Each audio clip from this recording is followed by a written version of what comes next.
আমার নবী কয়, আলী রে, তুই কি জানোস আমার ফাতেমা আজকে তোর ঘরে আসবে? আমার ফাতেমা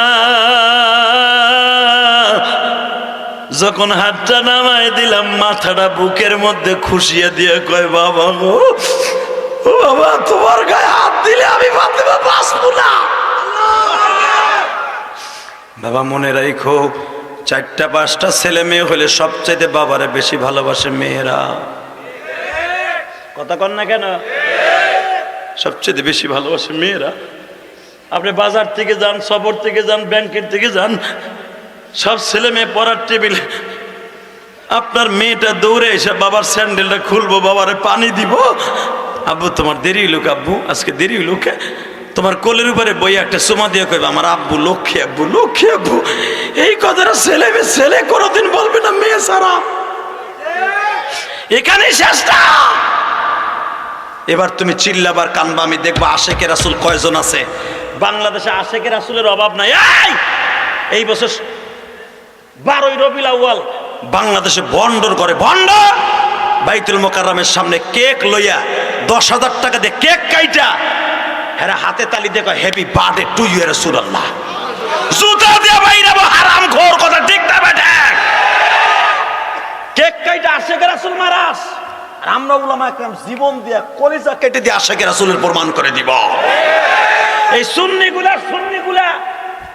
একটাও নবীর প্রেমিক নেই, এটা আশেকে শয়তান। খ্রিস্টানের প্রথা, কেক কাটার কয় হ্যাপি বার্থডে টু ইউ রাসূলুল্লাহ। জুতা দিয়ে বাইরে কপালের বদনা ছুড়ে ফেলাবো একবারে, হারাম খোর। যাই দেখা আশেকে রাসূল আজকের মাহফিলে নবীর কথা শুনে কলজার বাঁধ ভেঙে এখন চোখ দিয়ে পানি পড়বে। কথা বলেন না কেন? ওয়া ইন্নাকা লাআলা খুলুকিন আযীম, যার চরিত্র আকাশচুম্বী, আজকে সেই নবীর রোকানা গায়ে হাত দিব। হ্যাঁ, এখানে শেষ না, ফাতেমার ভালোবাসা এখানে শেষ না। হ্যাঁ মা, মহিলা প্যান্ডেল আছে এখানে। এ মা, ফাতেমার কাছ থেকে বাবার ভালোবাসা শিখো। আমার নবী তায়েফের মাঠ থেকে মাইর খেয়ে আইছে, এই পিঠের মধ্যে বড় বড় গর্ত, তায়েফের ছেলেরা বড় বড় লোহার রড দিয়ে নবীরে কোপ দিছে।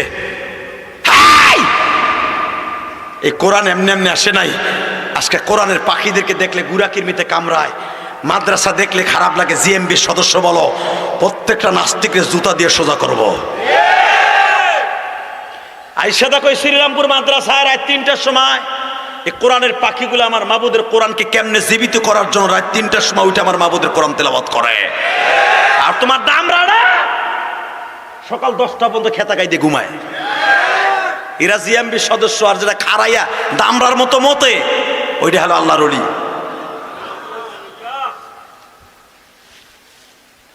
তাকাও এইদিকে, উহুদ তায়েফের মাঠ থেকে যখন মাইর খেয়েছে আমার নবী, ফাতেমা বাবার এই ক্ষত জায়গাগুলা গরম পানি দিয়া, আর ওই জমানার স্যাবলনের কাজ করতো, আসনান গাছ এখনো মদিনায় বিক্রি হয়, হজে গেলে হাজিরে কিনে আনে। ওই পাউডারটা, ওই গাছের পাতারা যখন কোনো গরম পানিতে দিত, সাবানের মতো স্যাবলনের মতো কাজ করতো, কীটনাশক। ফাতেমা ওই পাতাগুলার জাল দিছে, ফেনা হয়ে গেছে।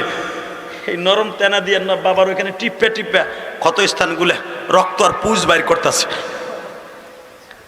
তো নবীরে যখন এরকম তেনা দিয়ে চাপ দেয়, নবী আমার লাভ দিয়ে উঠে ব্যথা পাইয়া। নবীরে 2-3 বার চাপ দেওয়ার সাথে আমার নবী যখন লাভ দিয়ে উঠছে, বাবা আমি দেখবা আশেকে রাসূল কয়জন আছো।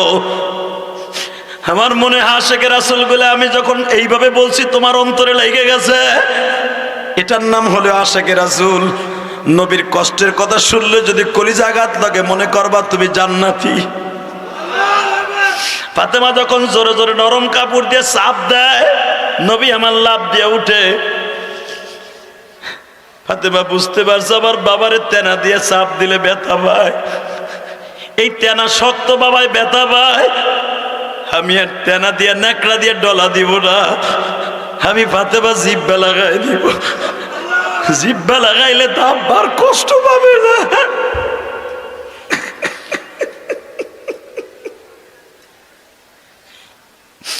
কারণ নবী আমার তায়েফের থেকে যে বছর মায়ের খেয়ে আসে, ওর 3 মাস আগে মা খাদিজা মারা গেছে। বাবা,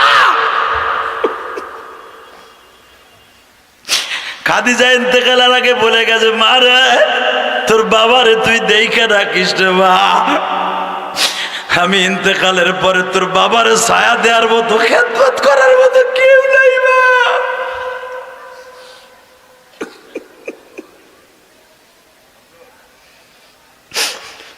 বাজার আমি আপনাদের 2টা পাও ধরে বলি, ডাইনে ভাবে তাকায় দেখো কেমনে কাঁদে।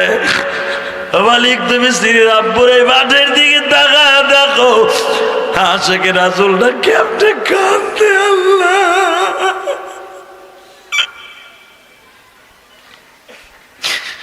যখন নবী আমার লাভ দিয়ে উঠে টেনা দিয়ে ডলা দিলে পিঠের মধ্যে, নবীর লাভ দেখিয়া ফাতেমা এবার জামাটা উঠাইয়া এই নরম জিব্বা দিয়া বাবা সাইটে বাবা ওই ঘাও গুলা পরিষ্কার করতেছে।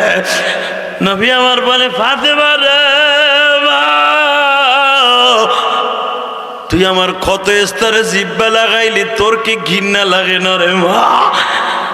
আমার ফাতেমা বলে, বাবা আমার ঘৃণা লাগবে, তুমি কেমনে বললা বাবা?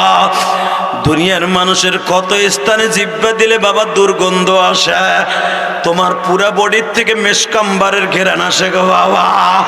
ও বাবা, তুমি যদি ফাতেমার কলিজা চাও, ফাতেমার কলিজা কাইটা দিতে রাজি আছি বাবা, রাজি আছি বাবা, রাজি আছি বাবা।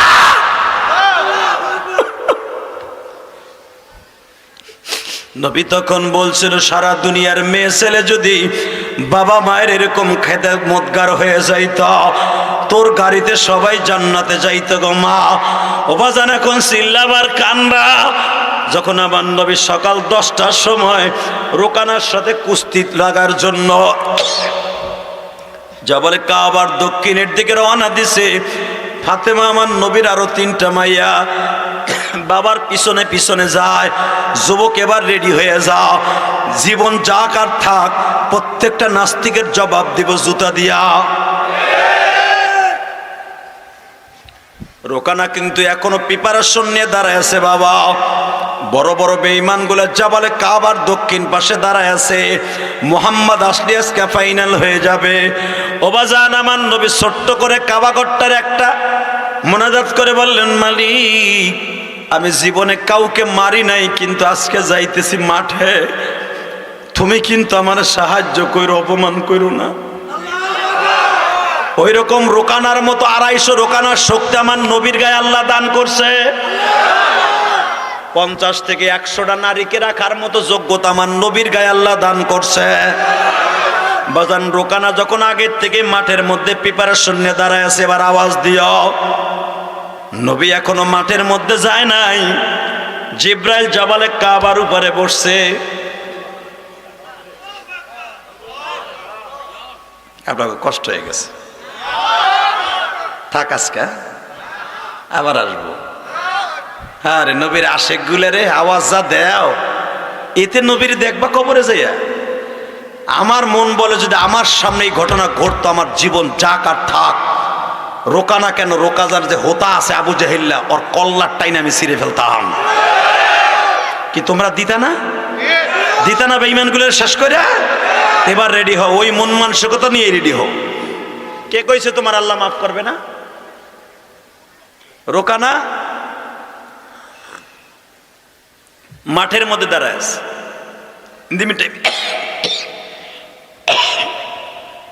জিব্রাইল জাবালে কাবার উপরে বসা। ইয়া রোকানা উনজুল আলাল জাবাল, পাহাড়ের উপরে তাকা।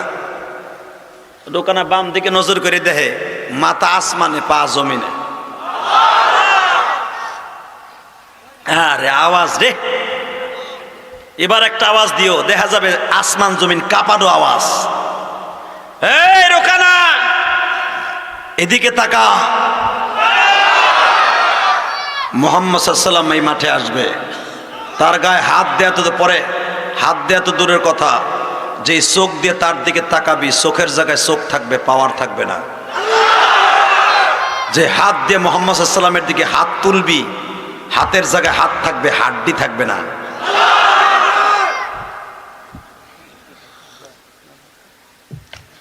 যখন এই কথা বলছে ভাই, মাথা আসমানে পা জমিনে, কিন্তু আমি যেখানে বসা কারো কাছে তুই বলতেও পারবি না। বললে তোরে একটা ফুটি মাছের মতো চাপ দেব, তোর ভিতরের কলিজা তুই শুদ্ধা টেপা মাছের মতো গলে যাবি। রোকানা মাসাট নিচের দিক দিয়ে চিল্লাই আর কয়, আমি তাকানো তো দূরের কথা, তারে দেখলে পালাম।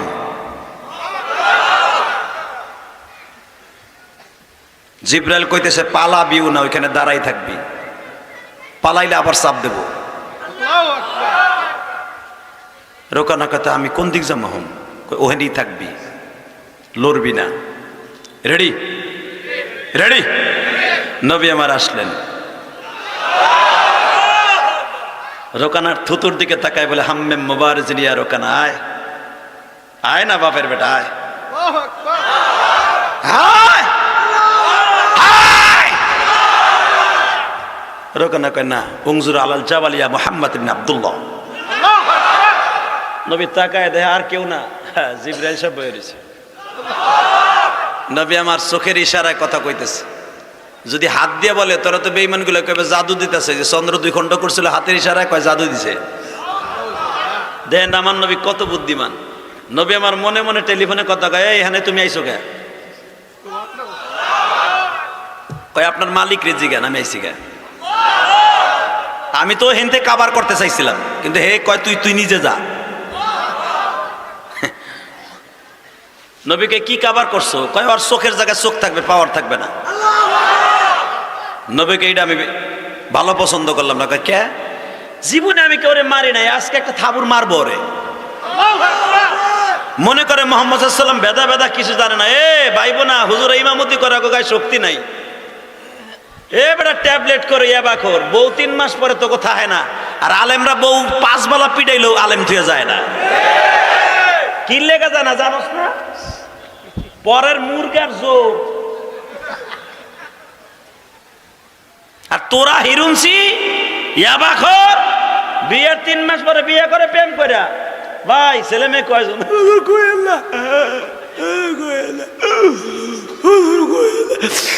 আবারে তুই আমার লাভলি গেছে গারে।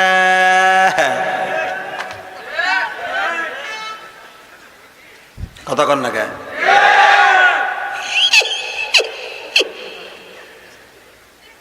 বউ 5 বেলা পিটাইলে যাই বুকারে বেটা, তো কোটা যায় কি লেগে জানোস? একমাত্র বউর হক ঠিক মতো আদায় করতে পারোস না। বউ খালি কোল বালিশ নিয়ে ঘুমাইতেছি না, ও চান্দু চাচা ভরণ পোষণ খালি দিতে আইছে বিড়ি। বিবাহের মেন শর্ত কোরআনে যেটা বলেছে সেটাই তোমার পোলার নাই। কথা কান না কেন? কষ্ট হইতেছে? আর মাত্র 2 মিনিট কথা কম। হ হ আরে হ। টাকা ওইদিকে, ওরে ধরো, নাহলে আমি অস করবো না। ওদের ধরো, এ ওরে ধরো। আরে মগাই যায় কেমনে আবার ওখান দিয়া? আমি আর ওয়াজি করব না। আর ওই 2 জনটা ধরে রাখো তাহলে। ওরাও 2 জন জায়গা, ওরা সিদ্ধ করে কেউ মুখে ধরে না, থাক মুখী। বুঝছি, আমি আর ওয়াজ করবো না। আল্লাহ আমিন রব্বানা আমিন। তাহলে ওকে ধরলা না কে? তারপরেও উঠা দিলে ধরবা তো ইনশাল্লাহ? বলেন তো। আরে ভাই আমি এই ওয়াজ করছিলাম লালমনিরহাট। হুজুর রাগ করেন না, কিছু কইতে হয়, নাহলে তো হয় না। তা লালমনিরহাট কইতে যে কইছে বাবা ওয়াজ আমি করবো, কয়টা বন্ধ চলবো? কয় সারা রাত চলবো আপনাকে মতো।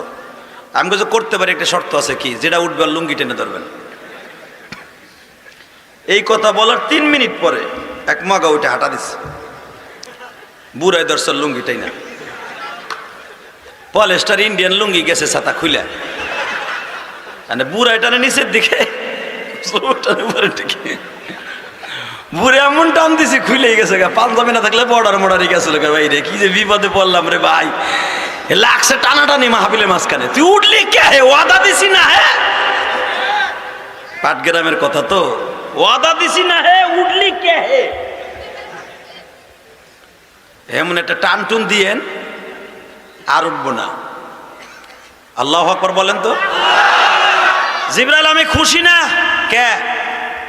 আমার জীবনে ভাবছিলাম একটা থাবুর মারবো, মারার একটা সুযোগ দেও না, ওর বল সব ফিরে দাও, ওর যত শক্তি আছে ডাবল করে দাও। ওই যে আমার চাচা আবু জাহেল চাই রয়েছে, উতবা চাচা চাই রয়েছে, আমার চাচা আবু তালেব চাই রয়েছে, আবু লাহাব চাই রয়েছে, হারেস চাই রয়েছে, ওসাইর চাই রয়েছে, মোকায়েদ চাই রয়েছে। কিন্তু নবীর চাচার নাম আপনি তো জানেন খালি 3 জনের নাম, আর বাকিগুলোর নাম জানো? চান্দু চাচা, হুজুরের বড় চাচার নাম হারেস, মারহাবা বলেন। মেজরের নাম মুকাইদ। কি মনে করলেন আপনি এইগুলো হেমুন চাচার চাচা, যাকে দেখলে শয়তান ওই রাস্তায় যায় না। হেমুন আজরাইলের মতো লম্বা লম্বা এক একটা সব বয়ে রয়েছে। খালি আমার নবীর বাবা মারা কাছে 9টা বাইচা রয়েছে, 9টার ভিতরে খালি 3 জন 4 জন আমার নবীর পক্ষের, বাকি সবগুলা বিরোধী। 1 নম্বরে আবু তালেব নবীর পক্ষেও না বিপক্ষেও না, দল চালাইতেই তো। 2 নম্বরে আমার নবীর চাচা যে হামজা ইসলাম কবুল করছে, ও আমার নবীর পক্ষে, আল্লাহু আকবার বলেন। 3 নম্বরে হামজা নবীর পক্ষে কিন্তু কালেমা পড়ে নাই। 4 নম্বরে নবীর বাবার পৃষ্ঠে পৃষ্ঠে যেই চাচাটা ছিল ওর নাম ছিল মুকাইদ, ওই মুকাইদ হলো আমার নবীর পক্ষে। আবু লাহাব নবীর বিপক্ষে, হারেসও বিপক্ষে, ওসাইরও বিপক্ষে।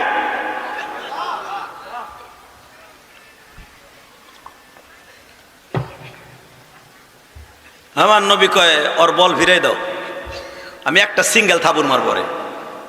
মুসা আলাইহিস সালাম থাবুর দিয়ে কান দিয়ে নাক দিয়ে যদি গিলু বাইর করে দিতে পারে ফেরাউনের স্বাস্থ্য বাইরে, তো মুসা আলাইহিস সালাম এরকম মুসার 10 জন মুসার শক্তি আল্লাহ আমার গায়ে দিছে। মুসাও সিঙ্গেল দিছিল, আমি একটা সিঙ্গেল দিব রে। কি কি কয় না কয়, আমার নবী থাবুর মারবো আর হে কি আসতে গে আলেম আমার দুর্বল মনে করে না। আলেমকে সংসদে নিয়ে দেখো টেবিল ভাঙ্গেল আমি গুতাই আর ঘুষাইয়া ওই টাকা মুড়া ও পানি খাওয়ার টাইম দেবো না ওটারে। কথা কাও না কেন? টাকা মুড়া কয় দাড়ি চাইছিলাম, আমার গলা দিয়ে খাওয়া যায় না। এটা শেখাছি না বুঝে, আমার শাশুড়ি শেখাছি না। তুই যে পান দিতাছ ওটা বোঝে বিডি, আমার গলা দিয়ে খাওয়া যায় না, আপনারা কেমনে খান? ওরে পিডান পিডাইছি হুজুর আমি। আল্লাহ কয় পিডাইছন না? 1 মাস পরে ওখানে মাহিয়া মাহি চিংকিম পাকা চিপি চিপি চাপা,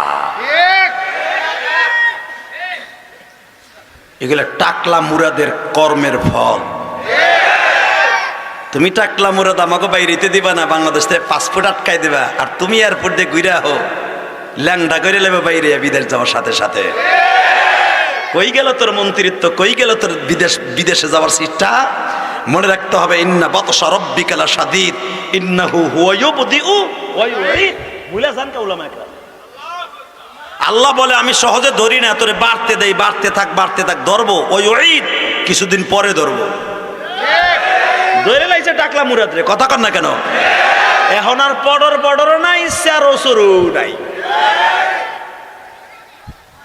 আলেম ওলামা কিছু কয় না, আলেমরা করলে দেখে আর মসজিদে বয়ে 2 চোখের পানি ফেলায়। এ তোরা 2 জন যাইস ভাই, এখন এখন এ ভাই তোরা 2 জন যাইস ভাই, দেখ এখন এ লাল শাহ চাচা আল্লাহ না লুঙ্গিটা ডইরা বেহায় রাখে। 2 মিনিট বহাও, 2 মিনিট বহাও, পরে আমি চোখ বসলে হেরে যাইতে কই। আপাতত একটা যাতা দাও, ও যাইবো একটু পরে যা। এই চোখ বুঝছি এক ফাঁকে যাইতে কই না রে, আমার সামনে দিয়ে যাইতে না কইরেন ভাই। আমার এটা পেশাব করলে হইনি মার হই, এটা আর একটা ঘটনা সেটা করে দিয়েই যায়। গাজীপুর ওয়াজ করতেছি হুজুর, আমি কইছি যে উঠবে আর লুঙ্গি টেনে ধরবেন, আমার তো এটা বদ অভ্যাস। এক চাচার পোষা ভাই 7 ঘন্টাকে সেক্রেটারির মতো বয়স, এই চাচার মতো বয়স, এক চাচার আইসে 1/2 ঘন্টাকে পোষাপ, হে উঠতেও পারতেছে না লুঙ্গি টানের ডরে। মাঘ মাসে শীত, কনমের কুয়াশা পড়ছে। এই গাজীপুর বাউল রাজার মাঠে সূরা ইউসুফের তাফসীর করতেছি, চাচাকে উঠতে গেলে তুই লুঙ্গি টান খামো, কি করন যায় দূর উঠবো না যা। চাচাকে যদি হেনে মারি, যদি আবার গড়াই আর একজনে ফাঁসার নিচে যায়, তো বেটা আমার এই খেয়ারের ভিতরে আমার যাইতে ধরবো। এটাও করণ যাইব না, লুঙ্গি টান খাইতেব। বহুত বিপদে পড়লাম। যে প্লাস্টিকের চায়না জুতা আছে না, ওইটারে লুঙ্গির মধ্যে নিচ্ছে চাচায়। পরে শুনছি আমি লুঙ্গির মধ্যে নিয়ে চাদর ঘেরা দিয়ে আস্তে আস্তে ছাড়ছে। তা আধা ঘন্টা আগের সাফা জিনিস নেওয়া স্যার স্যারাই উঠছে। যতই চাইফে ছাড়ুক স্যার স্যারাই তুটবই মেয়া, আধা ঘন্টা আগের জিনিস না। স্যার স্যারাই যখন উঠছে রে ভাই, পাশে ভাই এক পোলা চাচা স্যার স্যারাই কি পানি এলে করতে, বৃষ্টি তো নাই। কষ্টা কষ্টা যে হাদি ধরে মুতে দিছি, ভেজাল বাড়ি চুপ করে বয়ে থাক। এই যে হাদি আমি খাবারদার, আর মাত্র 10 মিনিট বহেন, আল্লাহ লাগে প্রেম করেন, যেরকম মারহাবা। রেডি? হে জিব্রাইল, রুকানার শক্তি ফিরাই দে। একখান ফাইনাল খেলা খেলবো আজকে ইনশাআল্লাহ। ওরা ভাবে মোল্লাগো কিছু নাই, ওরা ভাবে মোহাম্মদের কিছু নাই, দাড়ি টুপি রাখছি তাই। দে ফিরাইয়া, দেশে ফিরাইয়া নবী কালে দিক তাকান। এই 5টা আঙ্গুলকে এক জায়গায় করলেন, রোকানার বুকের খাসার উপরে, জামার উপরে একটা থাবা দিলেন। আল্লাহু আকবার, তো আসতে হইব না? একটা থাবা দিয়েছে, থাবা দিয়ে আমার নবী একবারে মাথার উপর উঠে হেলাইছে। 9 ফুট লম্বা বেঈমানটা 9 ফুট মানুষটারে মাথার উপর উঠে হেলাইছে। উড়ে শরীর মতো ঘুরাইতেছে, ও ঘুরতাছে। আবু জেহেল কয়া ও মাথার উপরে কে? উতবা সাহেবা কয় বোঝো না, জাদু দিয়ে দিছে আরে শেষ করে। নবী এখন ঘুরাইছে, অনেক সময় চাইতেছে ছাইরে দেবে কিন্তু ছড়ে না। আল্লাহ কয় মন মতো ঘুরা। হাতের আল্লাহ কয়ে দিয়েছে হাত এখন আমার নবীর হাতে লাগানো আছে, হাত এখন আমি আল্লাহর হাত, আমার আল্লাহর হাত, আমার আল্লাহর হাত, আল্লাহর হাত, আল্লাহর হাত, আল্লাহর হাত। মোমেন যখন মাঠে নামে তখন মোমেনের হাত থাকে না, হাত হয়ে যায় কার? জোরে বলো কার? কার? কার? উলামা একরাম এবার রেডি হও, কোরআনকে প্রতিষ্ঠার জন্য, মাদ্রাসাকে প্রতিষ্ঠার জন্য, আলেম ওলামার ইজ্জতকে জমিনে প্রতিষ্ঠার জন্য, বিশ্বনবীর ইজ্জতকে জমিনে প্রতিষ্ঠার জন্য রক্ত দিতে হয়, জান দিতে হয়, মাল দিতে হয়, বিবি বাচ্চা দিতে হয়। দিতে কে কে রাজি আছো? 2 হাত তুলে আমার আল্লাহকে দেখায় না।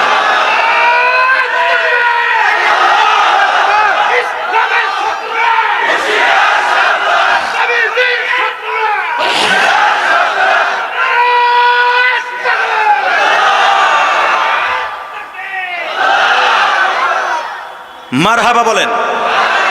তাকাও এই দিকে। নবী ছেড়ে দিলেন, আবু জাহেল কয় ধর ধর মোহাম্মদ রে। যখন কইছে ধর, এইবার হবে আওয়াজ। আবু তালেব কয় কম কম, ইজলিস, যার যার জায়গায় বয়। কালকে শর্ত ছিল যদি মোহাম্মদ না পারে তারায় দিবি। আমি বলছিলাম মোহাম্মদের সাথে না পারলে কি হবে, তোরা বলছিল কিছু হবে না। এইবার হবে, চাইছে দেখবি। একটা বার যদি আমার ভাতিজার কেউ হাত দেশ, হাত লইয়া বিবির কাছে আর যাইতে পারবি না। এবার একটা আওয়াজ দিও গো বাবা। আবু তালেব যদিও মুসলমান নয় গো বাবা, আবু তালেব ডিক্লার দিলেন আলীর বাবা। আলী তো তখন পিছনে দাঁড়ায় আছে। হামজারে, আলী রে তোরা কই? ভাতিজার ইজ্জত রক্ষা করার জন্য, বংশের গৌরব রক্ষা করার জন্য, স্বাস্থ্য ভাইয়ের ইজ্জত রক্ষা করার জন্য আলী মাঠে নাম, আলী মাঠে নাম, আলী মাঠে নাম, মাঠে মাঠে নাম। পুরা মক্কা নগরীতে রক্তের বন্যা বয়ে দে, পুরা মক্কা নগরীতে রক্তের বন্যা বয়ে দে। হে আলী, আমার ফাতেমা 8 বছর বয়স থেকে জান্নাতের সার্টিফিকেট পেয়েছে। সেই ফাতেমারে তোর ঘরে দিলাম, যেরকম মারহাবা। 6 নম্বর বৈশিষ্ট্য বাবা, এবার তুমি আওয়াজ দিবা হযরত আলীর। 6 নম্বর বৈশিষ্ট্য, আল হাসান ওয়াল হুসাইন সাইয়্যিদা শাবাবি আহলিল জান্নাহ। সমস্ত যুবকদের জান্নাতের সর্দার হলো হাসান হুসাইন। ও বাজান রে,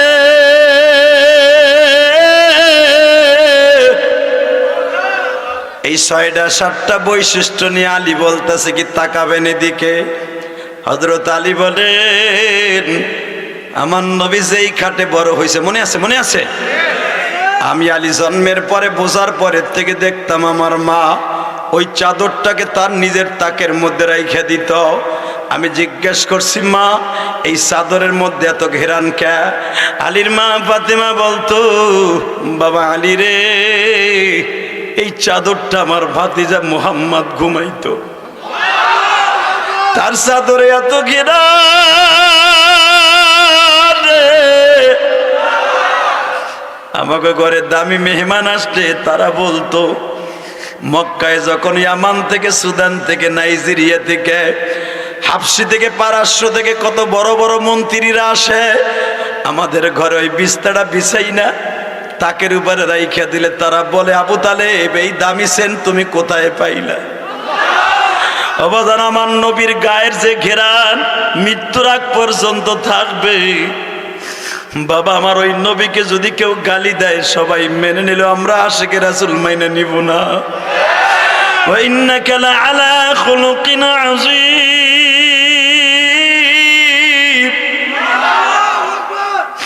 ইদ্রিস নবী এখনো জান্নাতে ঢুকতে পারে নাই, মুসা নবীও জান্নাতে ঢুকতে পারে নাই গো বাবা। ইদ্রিস নবী ঢুকতে পারে নাই, দুনিয়ার কোন নবী এখনো জান্নাতে ঢুকতে পারে নাই। আমার নবী ঢুকবে, জান্নাত উদ্বোধন করবে, তারপরে ঢুকবে। দুনিয়ার কোন নবীর উম্মত জান্নাতে ঢুকতে পারে নাই। আমার নবীর উম্মত না ঢোকা পর্যন্ত কেউ জান্নাতে ঢুকতে পারবে না। আমার নবী হবে জান্নাতের গাড়ির ড্রাইভার। আল্লাহু আকবার বলো। হুজুরের 4 জন খলিফা হবে প্যাসেঞ্জার, 4 জন খলিফা হবে বাবা হেল্পার। হযরত ওমর, আলী, ওসমান, আবু বকর, জান্নাতের 4টা দরজায় 4 জন দাঁড়ানো থাকবে। কেউ কেউ বলে না সারে মুবাশশিরা, 10 জন সাহাবী জান্নাতের 10টা গাড়ির দরজায় দাঁড়ানো থাকবে। আমার নবী থাকবে জান্নাতের রেলগাড়ির ড্রাইভার বাবা। উম্মত গুলার লই একটা গাড়ি স্টার্ট দিয়া প্রথম সিটে আলেম উলামারে বসতে দিয়া কোটি কোটি উম্মত লই আমার নবী জান্নাত উদ্বোধন করবে গো। সর্বপ্রথম যেই সিটগুলা নবী বুকিং দিবেন টিকিট দিয়ে দিয়া তারা হলো উলামায়ে কেরাম। আজকে আলেমদেরকে যারা টিটকারা মারবে দেখবেন ওর জন্মের মধ্যে, রক্তের মধ্যে ভেজাল আছে। হয়তো মার মধ্যে না বাপের মধ্যে। কথা কন না কেন? বাজান এই মাদ্রাসাগুলো ভালোবাসার দরকার আছে না নাই? এই রাত 11টার সময় আমার সাথে একটা ওয়াদা দাও রে উলামায়ে কেরাম। রাত 9টায় বয়ান শুরু করছি, এখন 11টা বাজে, শুধু আমার দিকে তাকাও। আমার নবী বলেন এই মাদ্রাসাগুলোর দিকে যারা সুদৃষ্টিতে তাকাবে আমি নবী তারে জান্নাতের সিট বুকিং ছাড়া তারে কোনোদিন জাহান্নামে থাকতে দিব না। তাহলে আমার সাথে একটা ওয়াদা দেন, আমার মোনাজাত করার আগে কেউ ময়দান ছেড়ে যাবে না। কে কে রাজি আছে? দেখে আল্লাহকে হাত তুলে দেখাও তো, দেখাও দেখাও দেখাও দেখাও। আল্লাহ হাতগুলো উঠে রাখেন। আল্লাহ দেখো তোর পাগলগুলো কানছে, হাসছে। এদেশ প্রত্যেককে বিশ্বনবীর গাড়িতে একটা সিট বুকিং দেওয়ার তৌফিক দান করো। আমিও বলে গেলাম একজনকে আমার নবী না নিয়ে জান্নাতে যাবে না, যাবে না, যাবে না। নামান হাত, শুধু আমার দিকে তাকাবেন। আমার নবী বলে গেছে আমার উম্মত কয়েকটা কাজ করলে আমার গাড়ি তুলতে পারবে। 1 নম্বরে 5 ওয়াক্ত নামাজ পড়বে, সদা সর্বদা ঈমানকে তাজা রাখবে, মা বাবার খেদমত করবে। ওয়া আনফিকু ফি সাবিলিল্লাহ মিম্মা রাযাকনাহুম ইউনফিকুন। যা কিছু ইনকাম করবে, চাকরি করবে, ব্যবসা করবে, অটো রিকশা চালাবে, ড্রাইভারি করবে, তার থেকে আল্লাহর রাস্তায় দান করবে। এই ইলিয়াসুর রহমান জিহাদি, আপনারা ভাবতে পারেন বক্তারা টাকা নিয়ে কি করে, ভাবেন না? দেখে আসবেন এই হুজুরের জিগাও। আমার মায়ের ওসিয়ত ছিল, হুজুর ইলিয়াস কোনোদিন টাকার মালিক হলে একটা মসজিদ মাদ্রাসা করিস। এই যে কেরানীগঞ্জ, কদমতলী, গোলচত্বরে, গোলাম বাজার, সরাইল, ইলিয়াস রহমান জিহাদি 1 কোটি 20 লাখ টাকা দিয়ে মসজিদের জায়গা কিনা, 1 কোটি 20 লাখ টাকা দিয়ে মসজিদের জায়গা কিনা 4.25 কোটি টাকা চলে গেছে। আমি আজও পর্যন্ত কারো কাছ থেকে একটা টাকা, 1 বস্তা সিমেন্ট চাইয়া হাত পাইতে নিয়ে মসজিদ করি নাই। প্রতিদিন আমার ভাইরা হাজার হাজার টাকা আমাকে মোসাবাই দেয় আমার মায়ের মসজিদে। কারণ আমি কেন হাত পাতি নেই জানেন? জোর করে কার কাছ থেকে নিলে ওর টাকা ভেজালও থাকতে পারে। কথা কন না কেন? আমার এই রক্ত পানি করা ওয়াজের পয়সার বাড়ি